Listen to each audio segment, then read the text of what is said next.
Welcome back to Joe Stunner Boxing. I hope you're doing well. Excellent Mexican matchup, a Mexican civil war, one of many, many, many over the ages between OSCAR VALDEZ and Emanuel Navarrete. And it was won by Emanuel Navarrete, unanimous decision. He retained his WBO super-featherweight title. And when you consider that he won this vacant belt against Liam Wilson, had to come off the floor to do it. Wilson really hung tough, but he got him out of there eventually in 9 rounds. It looked to me, I said this in my preview video, that Navarrete looked like he hadn't settled into the weight. He jumped up perhaps a weight division too much. Well, he's clearly settled into it now, because I had this fight quite close. I had it 115, 113. I actually had them level after 10 rounds, 5 rounds each. And then, to me, Navarrete turned the screws in the last 2 rounds, clearly won them. I had it 115, 113. The judges had it, I think, 116, 112. And then there were a couple that were just too wide for me, way too wide. 118, 110, and 119, 111. No, 119, 109, I think. Those too wide for me, too wide.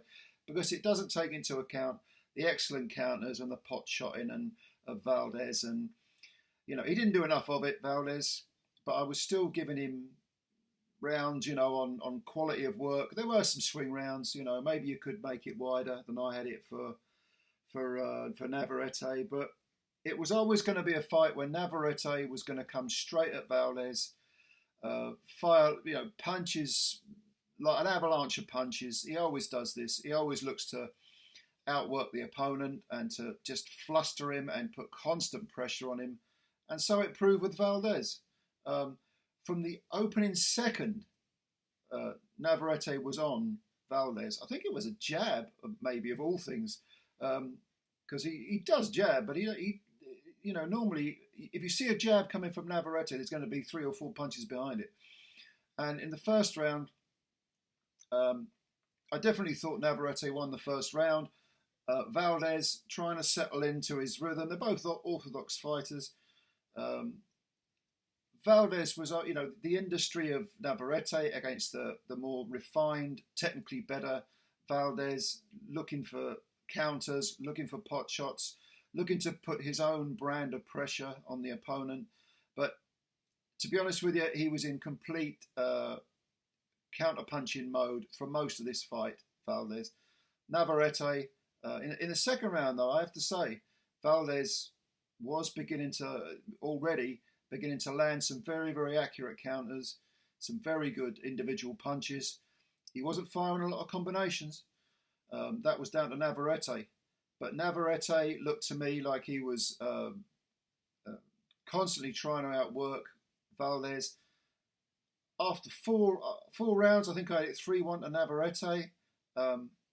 And also there was a cut under there was the right eye of Valdez. It looked like a swelling was the beginning of a swelling, and the skin had split. And that eye would be very, very problematic towards the end of the fight, because the swelling, gradually increased. I have to say, though, that Valdez, he showed a ton of heart in this fight. No question about it. I mean, as you would expect from, you got 2 Mexican guys. It's a Mexican civil war. They're always going to show some serious, grit and determination. I had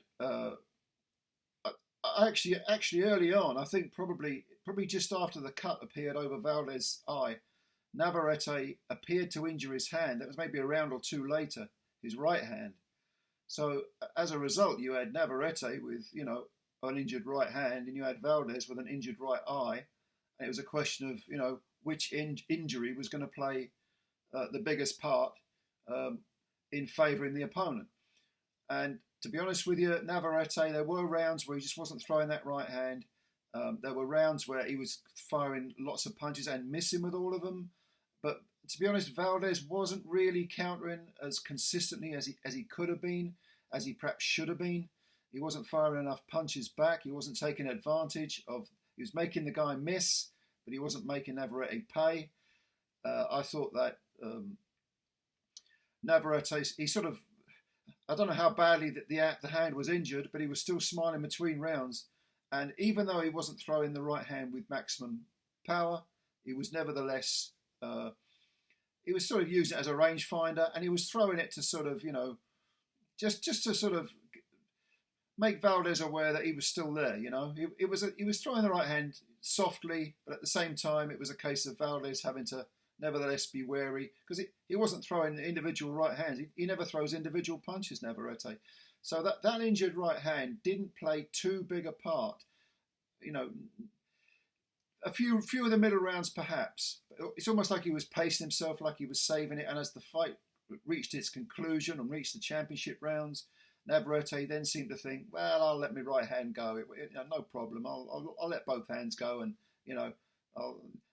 I'll feel pain now, and I can worry about it later. Now the eye for OSCAR VALDEZ, like I said earlier, got worse and worse and worse.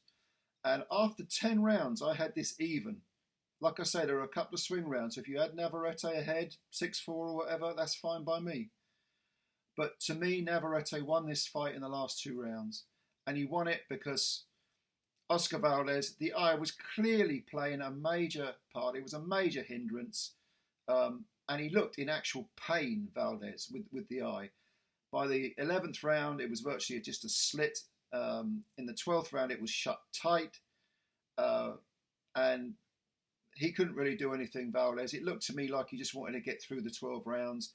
Navarrete, as always, comes on strong late in a fight. Did so in this fight.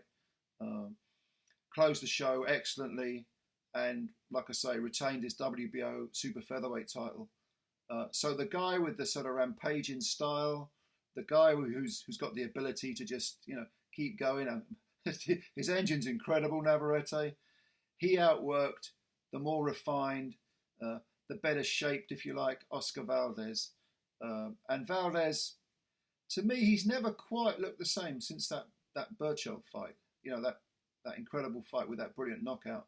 He lost to Shakur Stevenson. He just got outboxed and outpointed. This time, he wasn't just outboxed. He was outfought. And to be honest, he was beaten up. And it's amazing because Navarrete, even though Valdez did land some individual real flush punches, nevertheless, Navarrete kind of looked like, he just stepped out of the shower. There wasn't a mark on him. It's quite remarkable, actually. Whereas Valdez, after the final bell, Valdez's eye seemed to sort of explode. There was blood running down his face. He did his post-fight interview with a towel across the eye. I mean, he was in a bad way, and he looked like he was in an awful lot of pain. But he gave his all, and he hung tough. He did his bit. You can't do any more than do your bit, than leave it all in the ring. And Valdez got through the pain in the last couple of rounds, but there's no doubt Navarrete was the winner. And this is a first defence of that WBO super featherweight title. And well done to Navarrete. Another good Mexican fight. You knew this was going to be a good fight. You put these two top tier Mexican fighters in a ring. What are you going to get? You going to get a bad fight? I don't think so. I can't remember the last one that happened there. But good fight, yeah, real good fight. There was talk about them maybe having a rematch, but I think Valdez, there's a lot of miles on the clock now. I think maybe he needs to, I'm not saying retire, but maybe have a rest at 31. Maybe take a year off and then maybe see if he wants to go again. But Navarrete, younger man, I think he's 28, I believe, so he's in his prime. He's got lots of options, and he is a terrifically exciting fighter. Not that refined, not that technically astute, shall we say, but a lot of fun to watch. Great engine. And fires lots of hard punches. Punches in bunches, definitely. An avalanche of them. So what did you think of this fight? Did you watch it? Let me know your thoughts. Leave them below. Subscribe to the channel if you're new. Spread the word about Joe Stunner Boxing. Hit the like button as well. And I'll catch you later. Thanks a lot and bye for now.